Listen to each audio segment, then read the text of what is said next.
Assalamualaikum warahmatullahi wabarakatuh. Hari ini saya akan menjelaskan tentang materi forecast atau peramalan yang kita olah dengan metode ARIMA atau Auto-Regressive Moving Average. Kita akan mencoba membuka ARIMA dan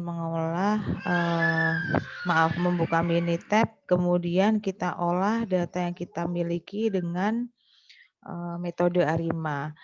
Dari data Excel yang sudah saya berikan, mohon dikopikan untuk data Yamaha pada kolom C1. Data Excel dibuka sheet 2.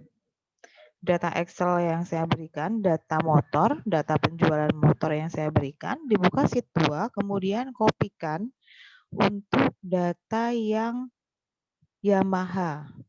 Setelah itu, Anda kopikan pada kolom C1 dan definisikan kolom C1 sebagai data penjualan Yamaha. Data Yamaha gitu aja ya, biar nggak kepanjangan. Data Yamaha. Kemudian di sini kita perlu lakukan cek plot data untuk mengetahui pola data tersebut ini apakah time series atau seperti apa. Kita buka untuk plotting time series-nya, start, kemudian time series, datanya boleh di-blok dulu sebelumnya. Kemudian kita bisa pilih yang simple. Kemudian di sini silahkan diklik untuk kolom C1 data Yamaha, kemudian select. Nah, di bagian seriesnya ini, kalian harus mengisikan dulu klik data Yamaha, kemudian select sehingga di bagian series ini bisa terisi untuk kolomnya. Kemudian untuk time scale-nya, kalian time scale-nya klik index, start values-nya one set for all variable, kemudian OK, dan OK. Baik, di sini muncul plot data dari penjualan Yamaha. Kemudian langkah selanjutnya kita coba untuk membandingkan data tersebut dengan data feed. Kita lihat tren analisisnya. Start, kemudian saya ulangi untuk start, kemudian time series dan tren analisis. Di sini untuk variabelnya silakan diklik C1 data Yamaha, kemudian select. Baik, kemudian OK. Nah, di sini akan tampak data aktual dan data feed perbandingannya seperti apa. Untuk langkah selanjutnya, di sini tampak bahwa data tersebut tidak stasioner. Karena data tidak stasioner, maka kita harus statiskan dulu data. Untuk sebelumnya kita olah masuk ke metode ARIMA.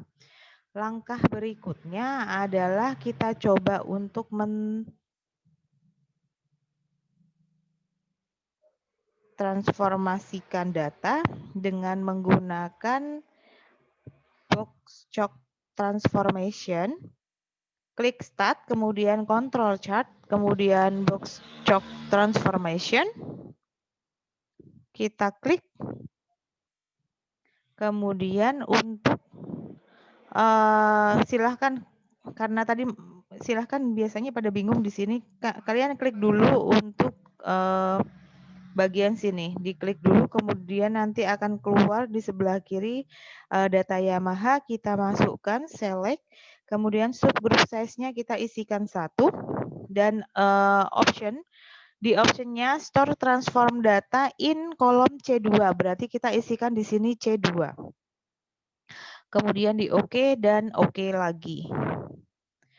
Nah, dari sini karena tujuan kita transformasi data itu adalah mendapatkan untuk menstatiskan data, tadi kan data belum statis. Nah, kita mau statiskan data, mau stasionerkan data dengan transformation.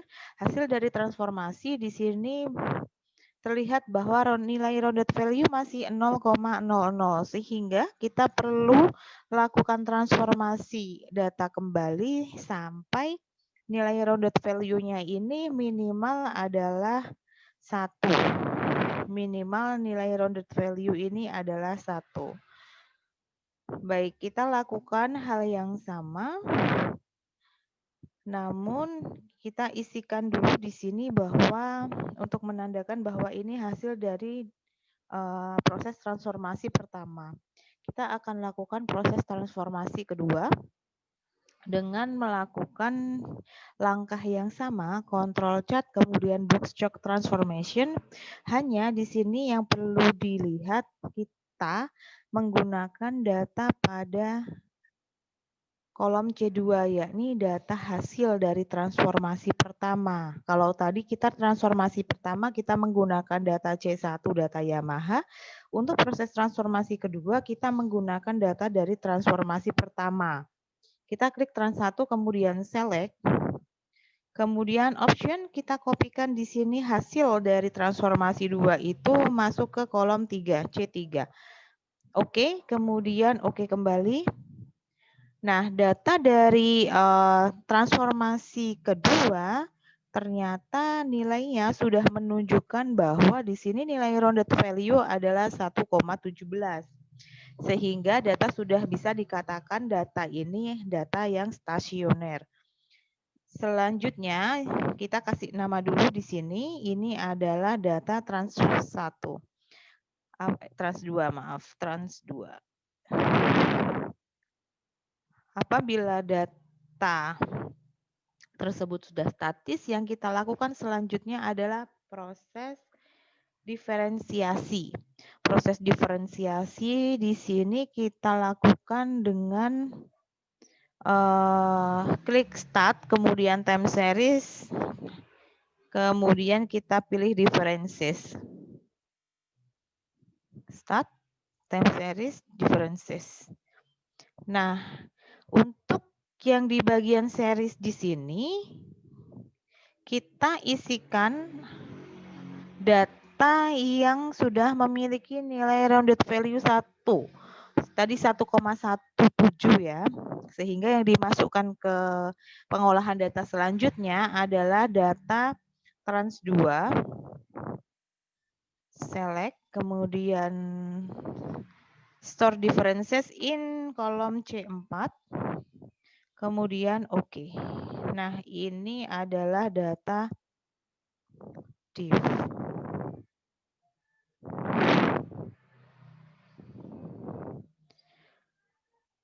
Dari sini kita akan mencoba untuk melihat nilai autokorelasinya dengan melakukan uji autokorelasi untuk melihat adakah keterkaitan antara satu variabel dengan variabel yang lain.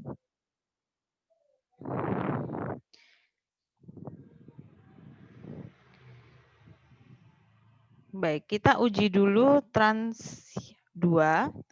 Yang trans 2 tadi, sebenarnya sebelum proses diferensiasi kita harus lakukan dulu uji autokorelasi sebenarnya ya. Tadi kita pengecekan aja, kalau biasanya sih yang proses diferensiasi itu dilakukan saat hasil uji autokorelasi di proses transformasi tersebut ternyata menunjukkan bahwa masih ada beberapa yang memiliki keterkaitan, sehingga perlu dilakukan uji autokorelasi kembali dengan menggunakan data div. Cuman ini tadi terlewat, kita ujikan dulu, sebenarnya nggak apa-apa, kita ujikan untuk trans 2 dulu ya. Di sini, nah ini di sini menunjukkan bahwa masih ada data yang memiliki autokorelasi, nilai autokorelasinya tinggi, sehingga kita perlu membandingkan dengan uji autokorelasi dengan menggunakan data diff. Sekarang kita menggunakan data diff. Kalau tadi kan kita menggunakan data transformasi 2. Baik, sekarang kita menggunakan data diff autocorrelation. Menggunakan data diff, kita klik bagian diff, select, kemudian oke. Nah, di sini agak lebih sedikit nilai apa namanya, kalau ini ada garis biru yang melebihi garis merah, ini kita sebut lag. Lag antara data diff dengan data trans, saya tampilkan kembali. Nah, ini tadi uji autokorelasi dengan data transformasi 2. Nilai lag-nya lebih banyak, sehingga kita perlu lakukan lagi uji autokorelasi dengan menggunakan data diff. Setelah dibandingkan ternyata data diff ini lebih sedikit nilai autokorelasinya. Lag ada di periode pertama. Di sini bisa dilihat bahwa project line lag itu di periode pertama, sehingga kita akan mencoba memodelkan ini dengan metode ARIMA. Jadi metode ARIMA itu untuk memodelkan metode ARIMA, kita patokannya ada di sini. Yang perlu diingat di sini ada lag itu di periode pertama, sehingga pada saat pengolahan metode ARIMA kita bisa memodelkan dengan nilai PQF-nya itu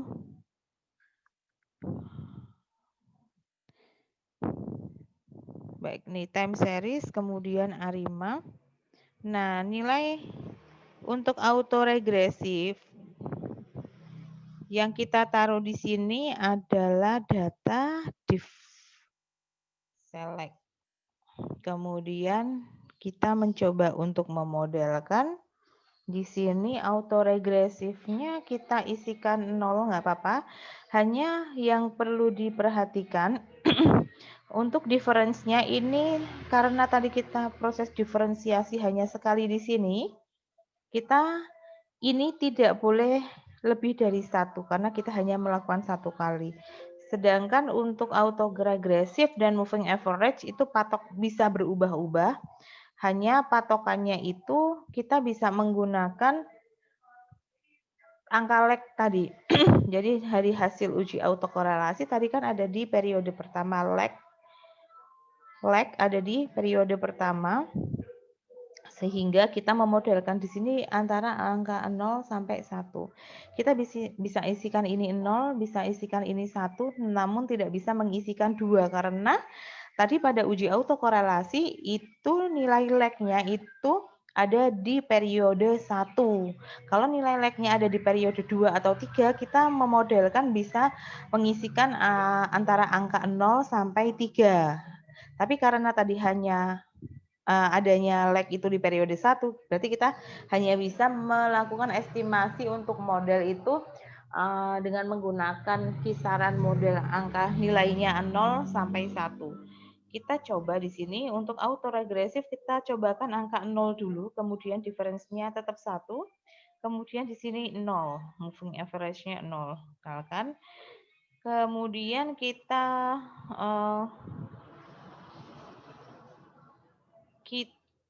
oke.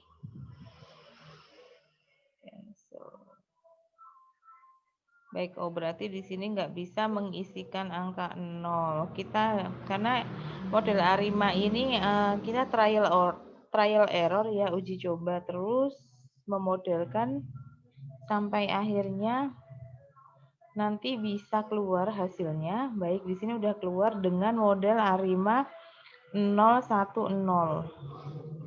ARIMA model diff untuk pengingat kita bisa menuliskan di sini bahwa ini hasil dari ARIMA model 011. Yang dilihat di sini nantinya adalah nilai p-value dan nilai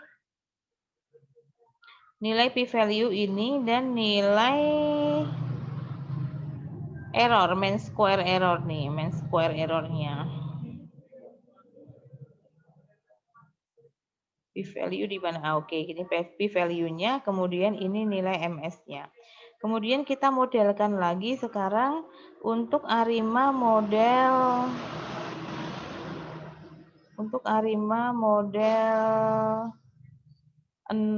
satu satu. Kita modelkan dengan cara yang sama. Ini sebaiknya untuk model Arimanya bagian sini kita skenariokan dulu sehingga saat pengolahan data itu sudah langsung masuk. Oh, kita ini ngujinya sekarang yang model nilai 011 atau 110 kan lebih cepat. Nah, sekarang kita uji yang 111. Oke, kemudian sudah keluar di sini nilai p-value, kemudian nilai MS-nya, nanti kita bandingkan satu-satu antara model Arema yang sudah kita skenariokan. Sekarang kita skenariokan kembali untuk model Arima yang 110 belum ya, 110 kita coba. Start, kemudian time series Arima 110. Ini yang belum. Oke.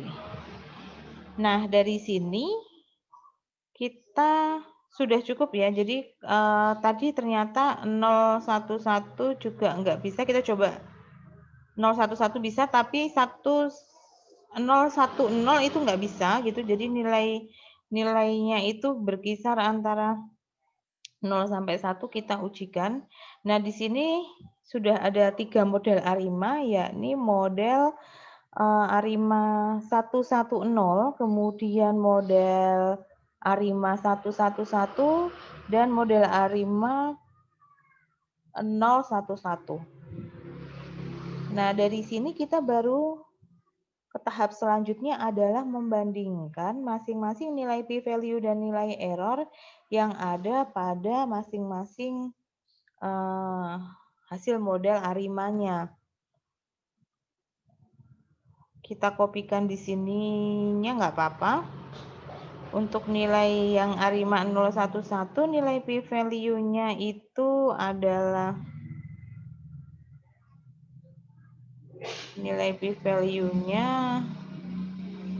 adalah 0,000 ya kan.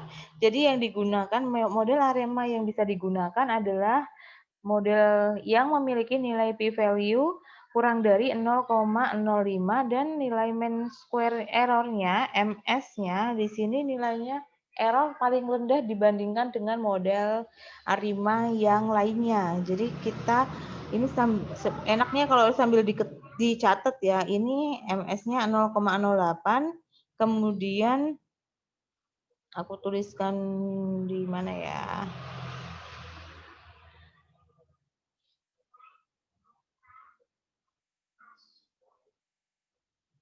Di sini untuk yang Arima 011 ini nilai p-value-nya itu 0,000.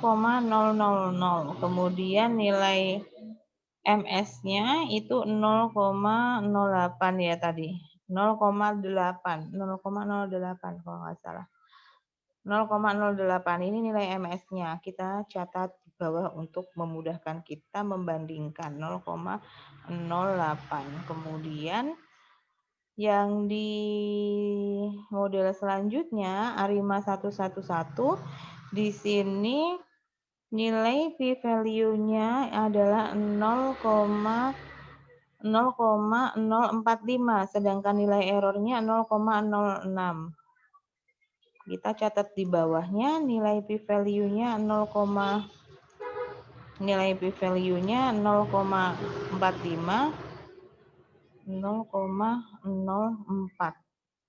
nilai MS-nya 0,06.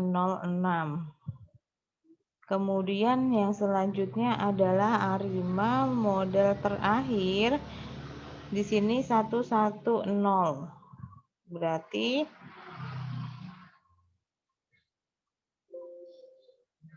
Berarti model ARIMA 110 nilai p-value-nya p-value-nya tadi berapa malah 0,00 dan nilai MS-nya 0,12. Sorry, 0,12. 0,00 dan 0,12. 0,00 dan nilai MS 0,12. Kalau dilihat di sini ternyata nilai yang error paling kecil ada di model ARIMA yang ARIMA 111. Berarti yang akan digunakan adalah model ARIMA 11. Ya, jadi proses trial error itu dilakukan saat kita memilih model ARIMA mana yang akan digunakan. Dari situ kemudian kita bisa mengetahui mana sih yang errornya paling kecil. Di sini di antara yang lain, error paling kecil itu ada di model ARIMA 111, sehingga kita akan menggunakan model tersebut untuk melakukan forecast terhadap penjualan motor Yamaha. Kita lakukan hal yang sama seperti saat tadi memodelkan untuk yang langkah sebelum ini, time series, kemudian klik ARIMA. Nah, di sini kita model yang digunakan adalah model yang 111, ya kan? Untuk datanya, data yang digunakan bukan data div lagi. Kalau yang sebelumnya tadi data div, yang ini yang digunakan adalah data Yamaha-nya. Gitu. Data Yamaha yang digunakan. Kemudian klik forecast, kita akan meramalkan untuk 6 bulan ke depan. Storage forecast-nya kita isikan untuk yang data Yamaha. Ini kayaknya nggak diisi, nggak apa-apa deh. Oke. Kemudian klik OK. Nah, di sini akan keluar nilai estimasi. Jadi ini adalah periode selanjutnya. Ini kan data 5 tahun ya. Tadi terakhir adalah data bulan ke-72. Akan dilakukan estimasi untuk peramalan penjualan di periode 6 bulan ke depan setelah bulan 72. Berarti bulan 73, 74, 75 dan sampai 78. Nah, di sini tampak nilai forecast-nya. Untuk penjualan Kawasaki untuk penjualan data Yamaha di sini ternyata 290.844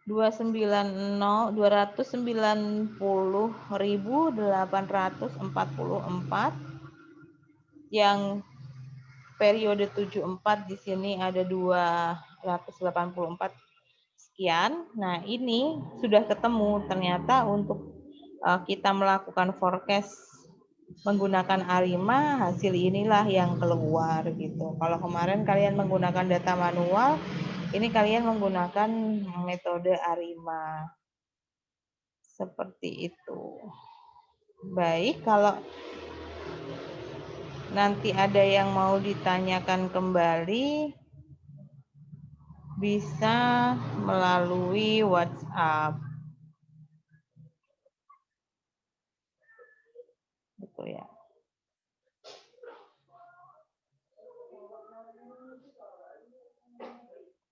Terima kasih.